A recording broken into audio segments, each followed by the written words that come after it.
Okay, round two. Name something that's not boring. A laundry? Ooh, a book club. Computer solitaire, huh? Ah, sorry, we were looking for Chumba Casino.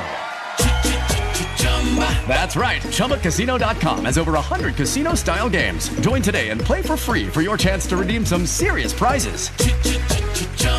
ChumbaCasino.com. No purchase necessary. Void where prohibited by law. 18 plus. Terms and conditions apply. See website for details.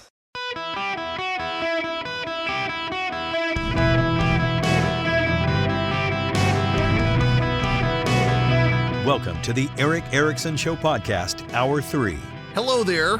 It is Eric Erickson here. The phone number is 877-973-7425. If you want to be on the program, you can text Eric, E-R-I-C-K, to 33777. You can sign up. The very first link, you should get my daily show notes. You should, because all the stuff I talk about, all the extra writing, it's there. You can get the podcast, the live stream, my social media links to Instagram. You should follow me on Instagram, Twitter, Facebook, all that.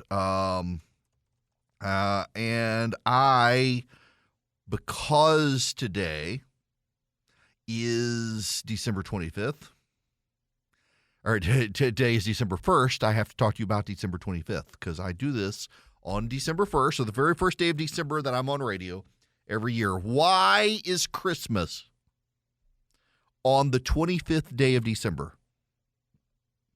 You, like me, more likely than not, learned that Christmas is on December 25th because early Christians used pagan Roman holidays and over time co-opted them, and December 25th was around Saturnalia, the Roman Empire's midwinter festival. There was also on December 25th, Emperor Aurelian placed Sol Invictus on December 25th, the fifth feast of the unconquered sun. And so the theory was that Christians could get heathen to convert to their religion, worshiping the Son of God, by saying, hey, this is the unconquered son of Sol Invictus, and it's December 25th. There's a problem that it took me being a grown-up to learn. Those explanations sound way more convincing than the evidence behind them. The theories only became popular in the 1800s as German theologians began engaging in comparative theology.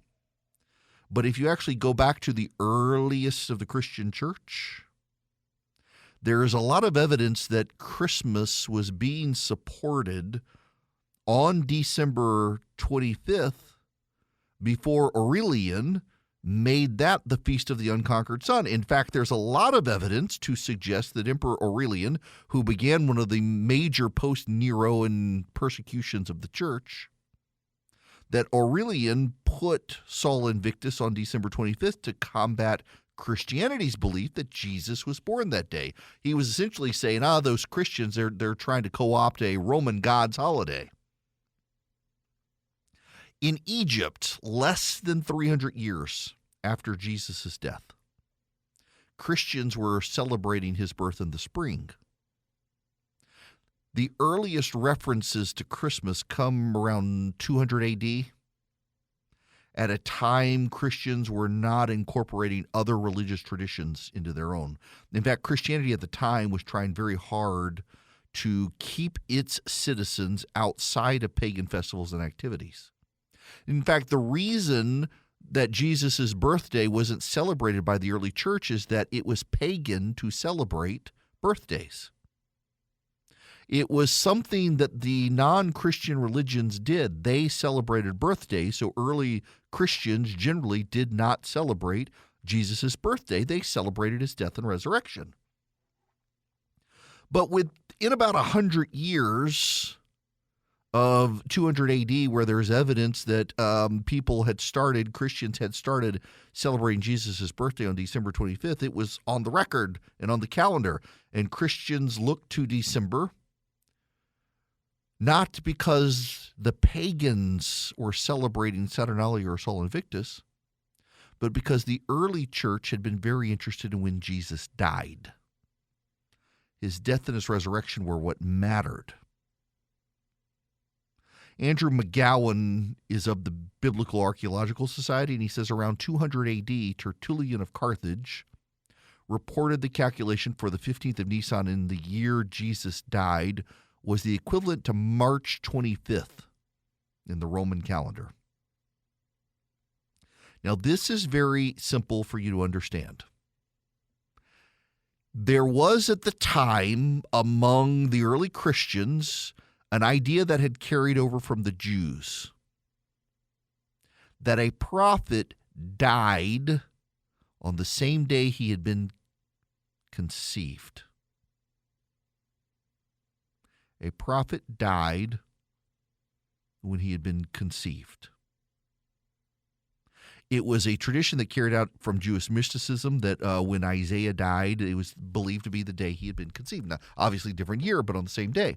So, if the 14th of Nisan, according to Tertullian in 200 AD, was March 25th, even in Roman times, they knew it was a 9-month gestation period for a human child. So fast forward 9 months from March 25th, where do you land?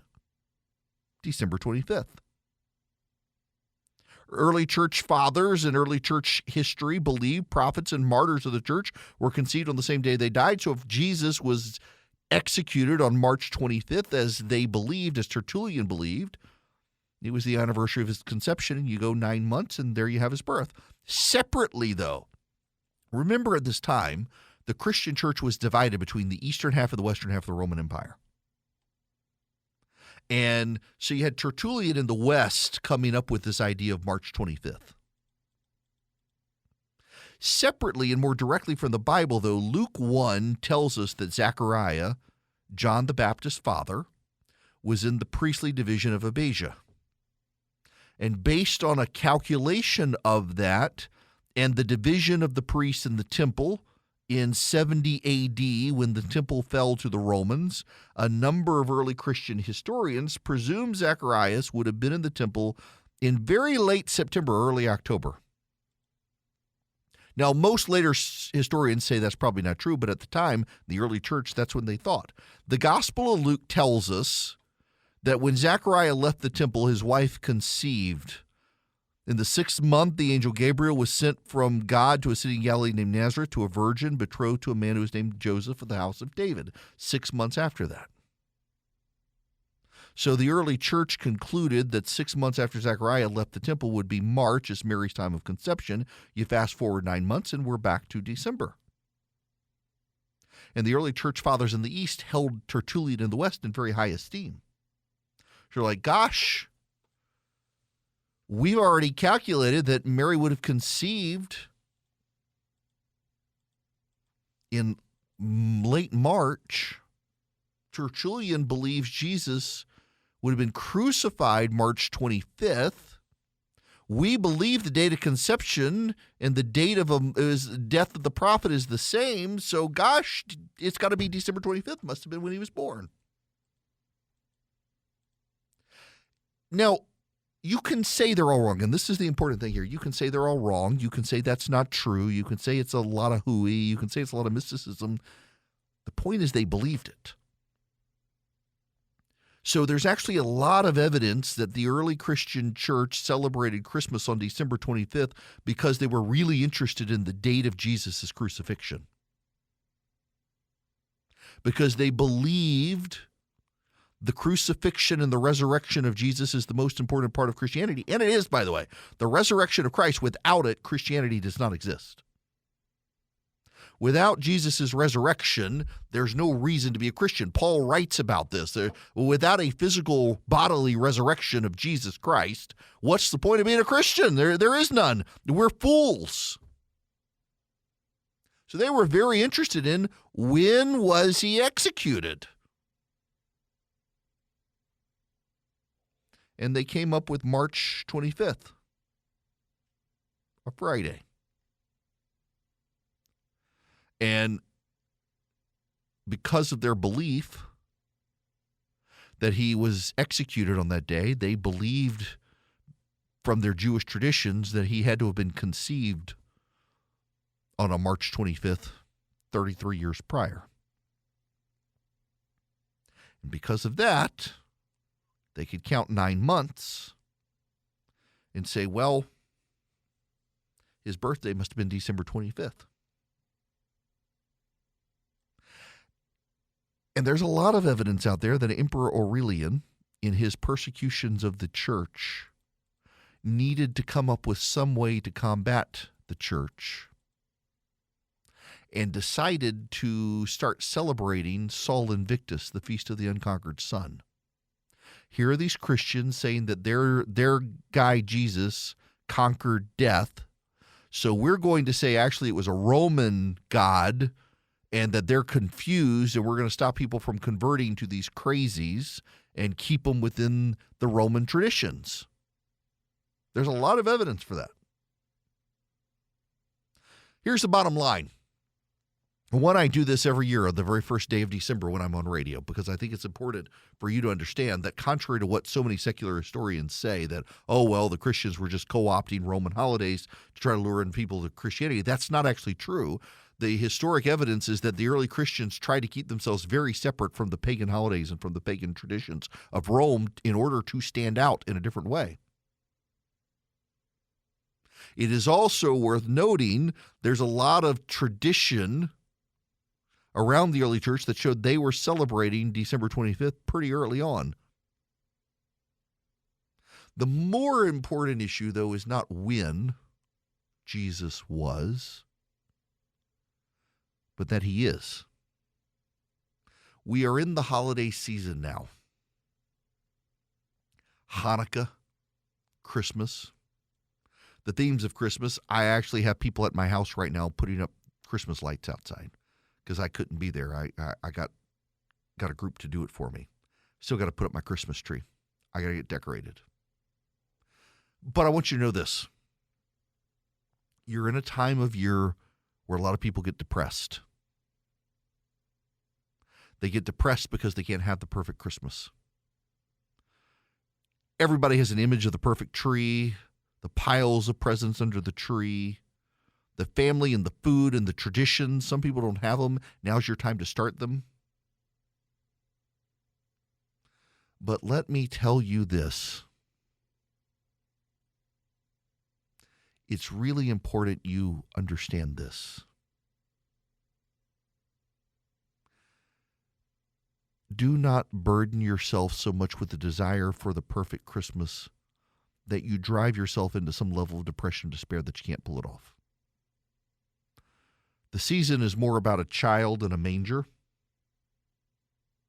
a gift given, than about you. That is the perfect gift there, not what you're going to put under the tree. The perfect gift was already given, so you don't have anything to compete with.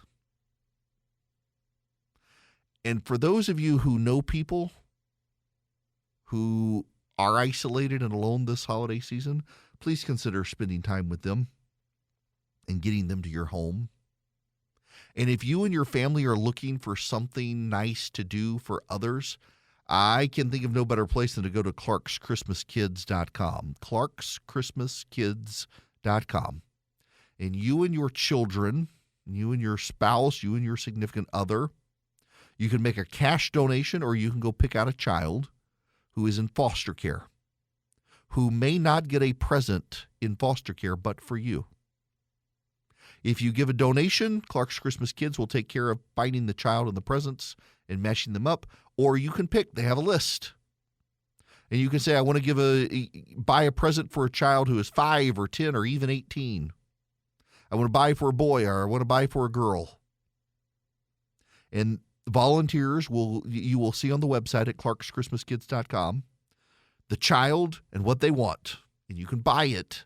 And a child in foster care somewhere will get a present they might not otherwise get because you did it. You can put a smile on someone else's face. clarkschristmaskids.com.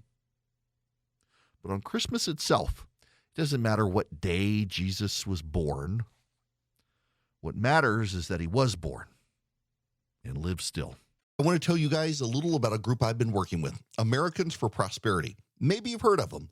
They're the largest grassroots network in the country, fighting to expand freedom and opportunity so that we can unleash prosperity in America again. Here's what I like about Americans for Prosperity. They focus on building movements at the community level, not Washington, D.C. That's actually how I first came to know them, in Georgia, helping rise up the Tea Party movement in 2010. They understand we're not going to find solutions in Washington. We got to take power out of Washington. That's going to have to come from Americans like you outside the Beltway bubble. That's why I'm excited to partner with Americans for Prosperity to provide an effective platform where we can talk to our fellow Americans and advocate for solutions to the most critical challenges facing the country. I encourage you to learn more about Americans for Prosperity by going to americansforprosperity.org/Eric. Hello there. It is Eric Erickson here. The phone number is 877-973-7425. Should you wish to be on the program, glad to have you. We've got to talk about some ESG news, but before we get there, I want to play some exchanges Joe Kernan had with, Biden's energy and economy advisor. Listen to this. Got two clips for you.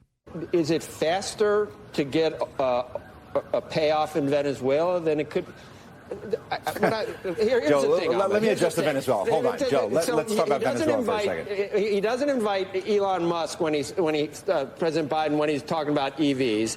He doesn't invite the major oil companies domestically to come to the White House to talk about increasing production. We go to Venezuela. These are the things that critics would say don't make any sense. Yes, we are going to bend over backwards to help the Venezuelan dictator produce more oil than allow Americans to produce oil. Here's a little more. The refiners, it's not a monolith. The people that bring down prices at the pump aren't the same ones that are dealing with higher global oil prices. I don't know. It just doesn't seem like you're quite like the president really. All we hear about is profiteering and windfall profits taxes, and I'm going to end drilling. And I don't know what I would do if I were one of the. I think the concept of windfall profit tax was the president said if there is not increased production, if we don't see prices coming down and we see record profits, we're going to have to do something about it. He didn't say that he's going to do it. You blame it on Putin when it goes up, but then you say, well, they can lower it at any time. So that doesn't really make sense. No, we're saying that we can increase production. SPR, go ahead. I don't know if I'd invest money in trying to increase production if you're going to end drilling. If you keep saying that, tell him to stop saying that. You get to see him from time to time. I mean, it seems like he only listens to one side of the argument, the way out there side of things. No, yeah, that's true. The way out there side of things. There's this clip from the TV show Yellowstone, and it made the rounds yesterday on social media. It's a good clip to explain the problem with the way outside of things. The environmentalists out there. Let me play this clip for you from Yellowstone. Let's see what other policies I'm proposing. Suspend natural gas leases on state land in Powder River County to support the sage-grouse restoration project.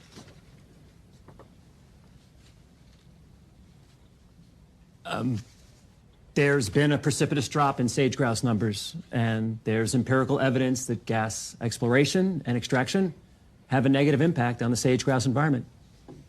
And what effect do you think 7,000 acres of solar panels are going to have on their environment? There's no evidence that solar panels would have any impact on the sage-grouse environment. What do they do with the sagebrush when they put in the solar panels?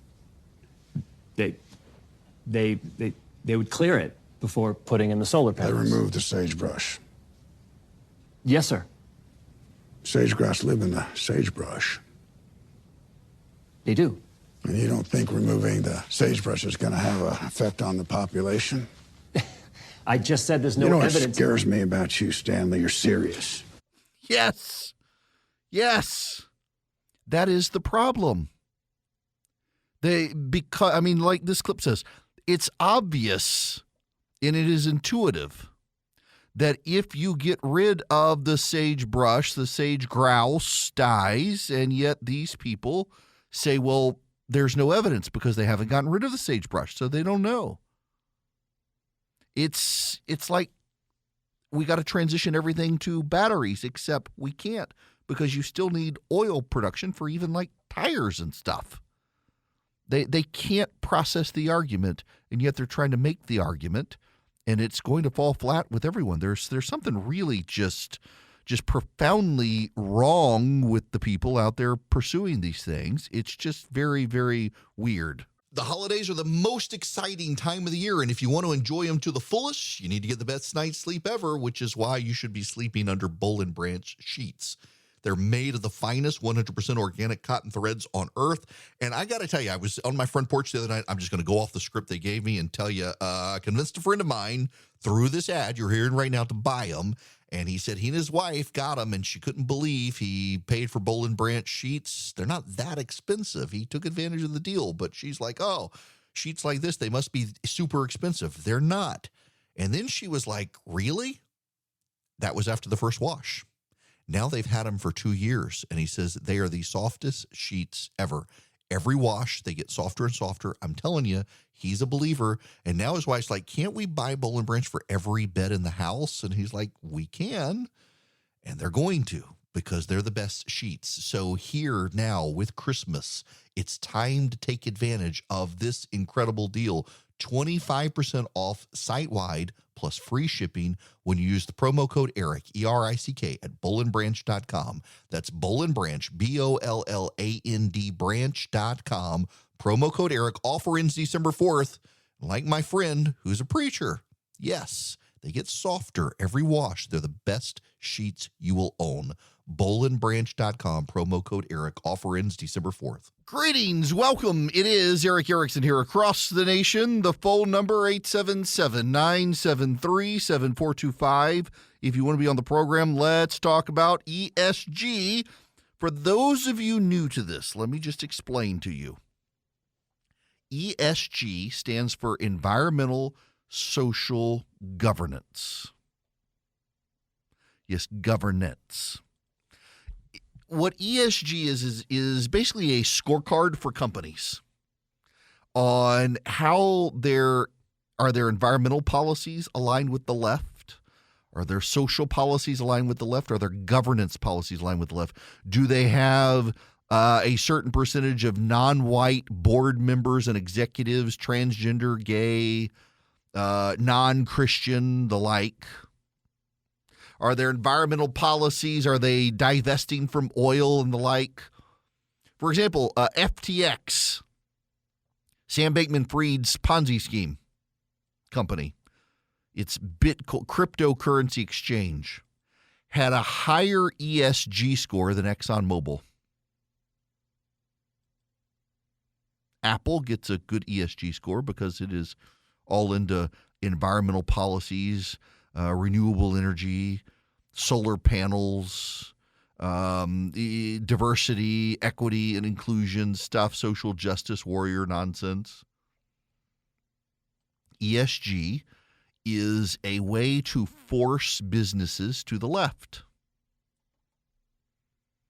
ESG ruins businesses because it forces many businesses to adopt policies contrary to the being of the business. So, for example, if you're an oil company, you have progressives try to take you over through shareholder purchases and push ESG on you, and you're an oil company, they can't pump oil anymore.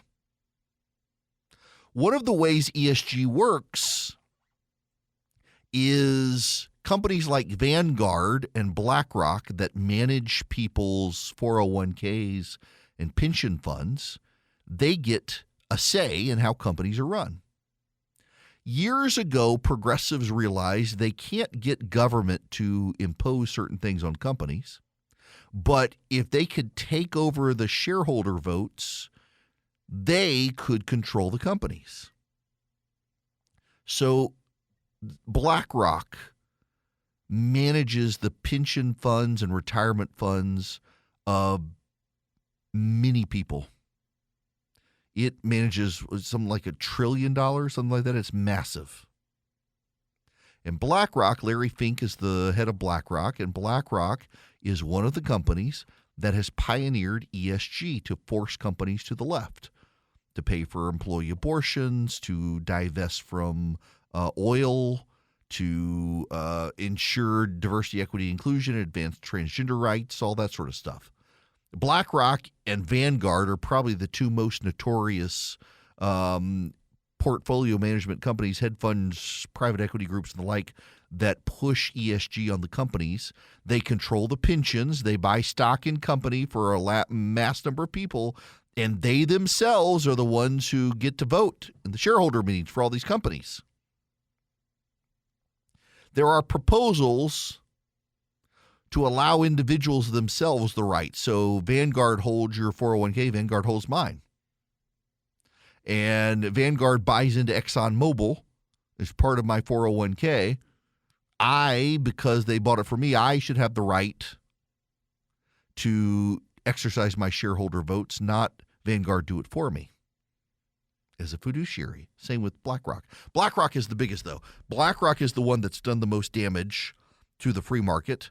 BlackRock has taken over control of a bunch of government pensions. And the only way to damage BlackRock to stop the ESG nonsense is to get the portfolio away from them. So a lot of states have done this. The treasurer in Louisiana and the treasurer in West Virginia, they have told BlackRock, we're moving our pension funds to other groups because of what you've done. BlackRock has $10 trillion under asset management.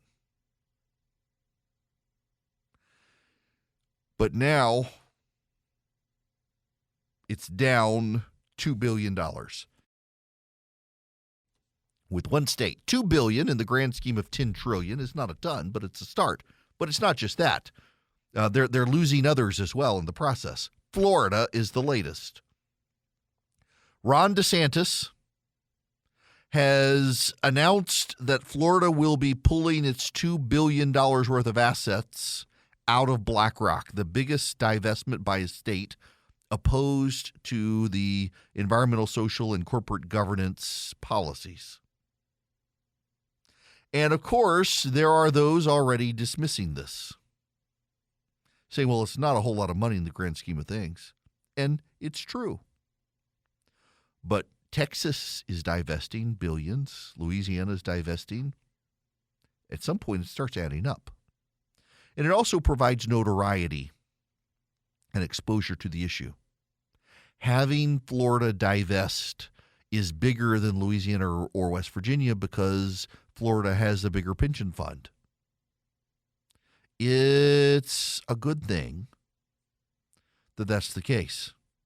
It's a good thing. And more people need to push back on this. If I could get out of Vanguard managing my 401k, I would. I can't, given my company. I don't have an option. It's Vanguard or bust. But I can and should, and I think I can and you can demand the right to control the voting on your pension on the companies that they own. That the company itself as fiduciary doesn't automatically and requiredly get that right. You can take it. And I want to do that.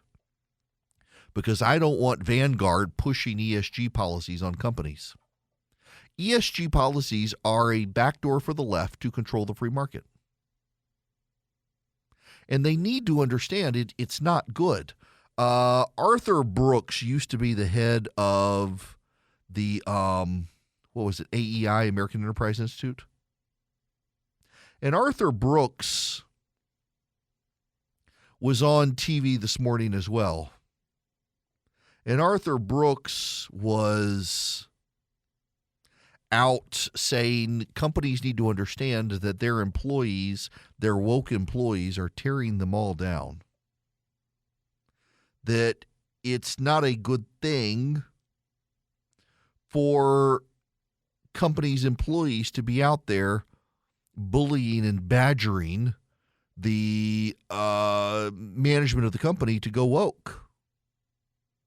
And that companies need to be mindful of the fact that when you've got these loud, angry, woke voices in your companies, what you're really doing is you're failing to recognize that your other employees are being bullied by them as well. I mean, I can't, there's an op-ed in the Wall Street Journal yesterday of a woman. She was a partner at a major global law firm.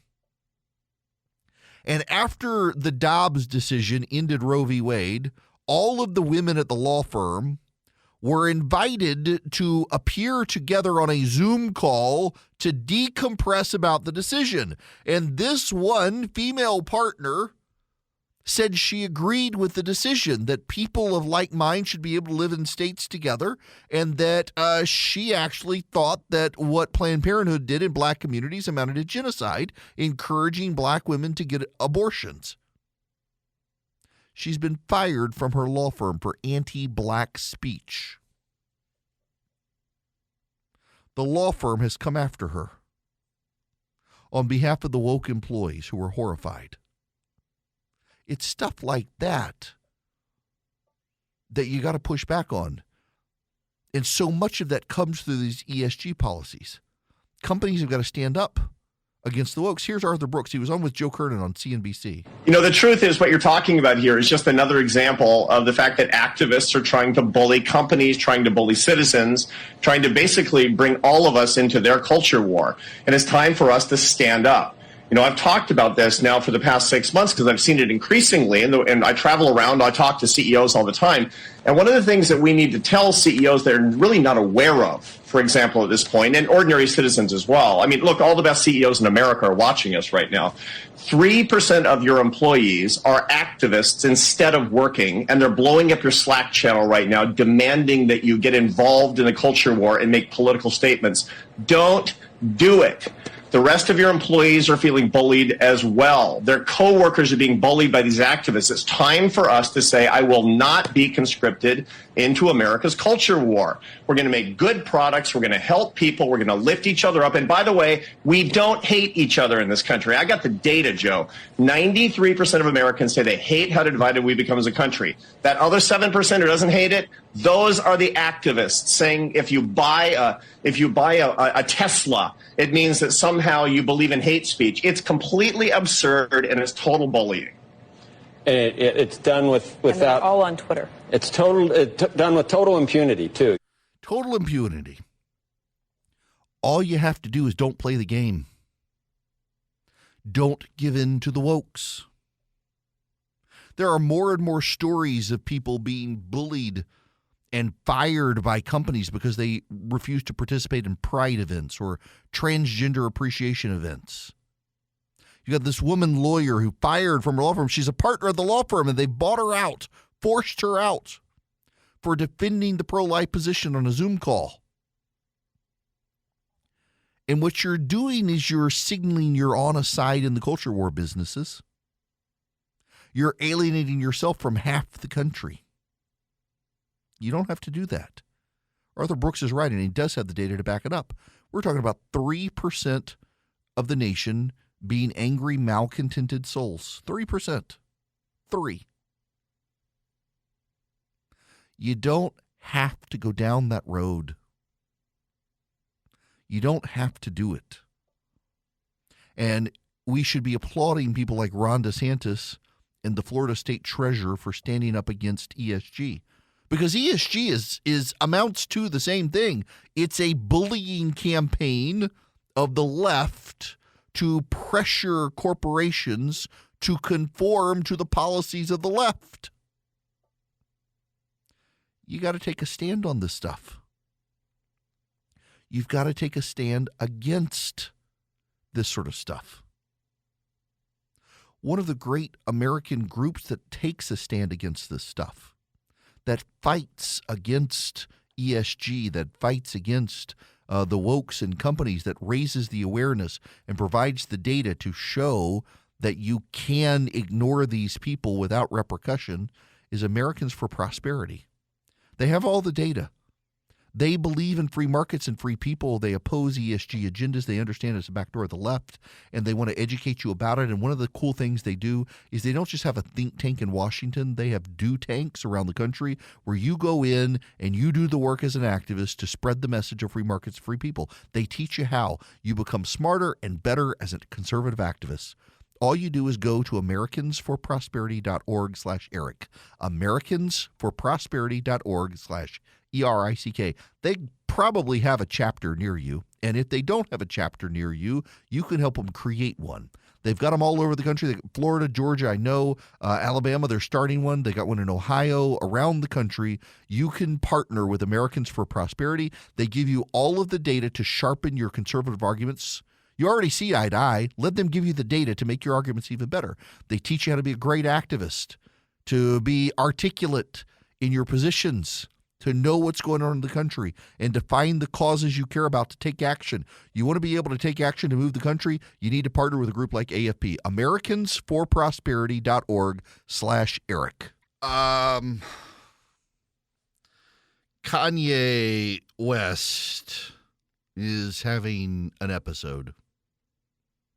He has now referred to himself as a Nazi, said he likes Hitler, is complaining about the Jews and the Zionists. Listen, real serious point here for those of you on the right. Candace Owens and others were warned. They wanted to platform the guy. They wanted to excuse his statements. He's clearly in the middle of a mental health episode. And people wanted to profit from his celebrity by having him on. He's now on Alex Jones's show, making that nut job look to be the reasonable person. He is a constant reminder, Kanye West is, that just because someone is disliked by the left does not make him the good guy. There are so many people these days that define the good guys by who hates them. It's just, it's not defensible. It's not defensible.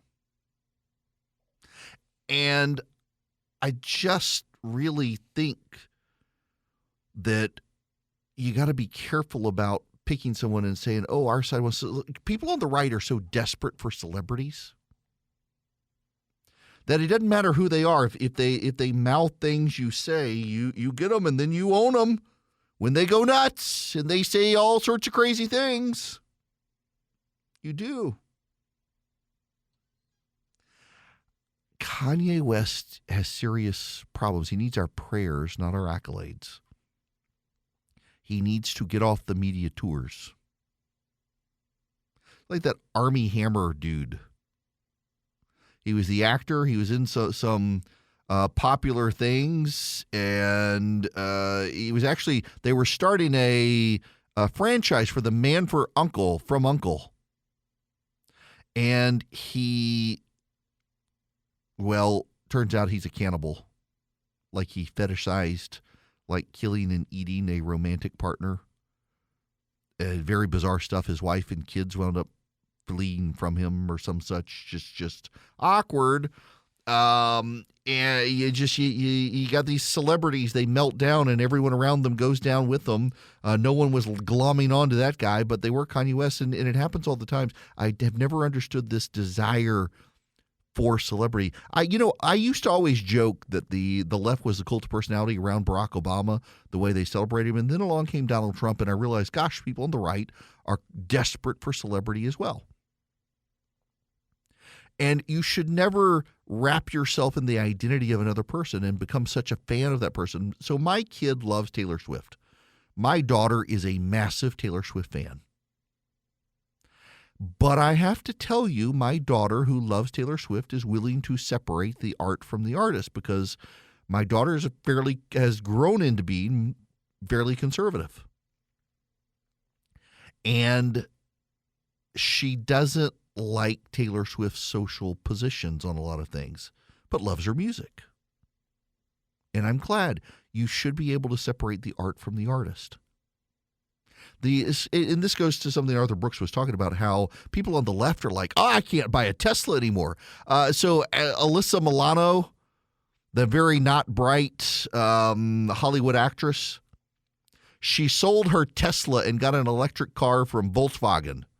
And only after buying her Volkswagen did she learn that it was a company created by the Nazis. And she got rid of her Tesla because she decided Elon Musk is a Nazi. Brilliant. Brilliant thinking there.